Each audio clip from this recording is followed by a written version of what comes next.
नमस्कार. माझं नाव अमृता खेरणार. माझ्या शॉपचं नाव आहे Shri Kanifnath multi services.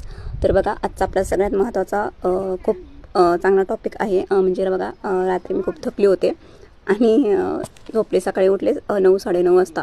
Mobile जेव्हा डाटा ओपन केला तेव्हा बघितलं एवढे कॉल आणि एवढे मेसेज आले होते की माझ्या आधी कस्टमरला कळलं होतं की लाडक्या बहिणीची जी KYC आहे त्यामध्ये खूप काही चेंजेस झालेले आहे. म्हणजे मला मेसेज आला की मॅडम, लाडक्या बहिणीच्या जी KYC आहे त्यामध्ये चेंजेस झाले, तुम्ही चेक करता का? म्हणलं ठीक आहे, मी चेक करते बघते. तर त्यानंतर मी चेक केलं तर बघितलं की ती जी वेबसाईट आहे त्यामध्ये खूप काही चेंजेस करण्यात आले आहे भारत सरकारने.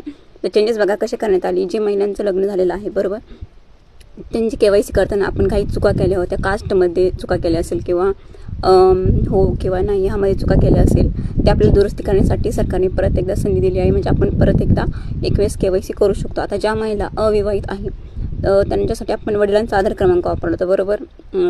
ज्या महिला घटस्फोटित आहे किंवा ज्यांचे पतीचं निधन झालेलं आहे त्यांच्यासाठी सुद्धा खूप आनंदाची बातमी आहे. त्यांच्यासाठी सुद्धा ह्या वेबसाईटला ऑप्शन ॲड करण्यात आलेला आहे. म्हणजे त्यासुद्धा महिला आता KYC करू शकता, बरोबर. म्हणजे त्यांचीसुद्धा KYC ही केली जाईल.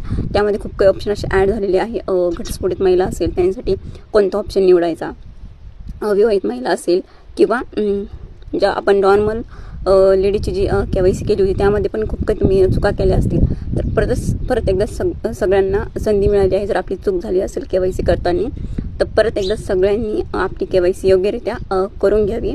आणि ज्या महिला अविवाहित ज्या घटस्फोटित महिला आहे त्यांची KYC राहिलेली आहे आणि ज्यांच्या पतीचं निधन झालेलं आहे त्यांनी अंगणवाडी सेविकडे जे त्यांचं डॉक्युमेंट द्यायला सांगितले होते आणि दिले नाही, त्यांनी काय करा, आधी आपली KYC करा, त्यानंतर अंगणवाडी सेविकडे आपले डॉक्युमेंट सबमिट करा. धन्यवाद.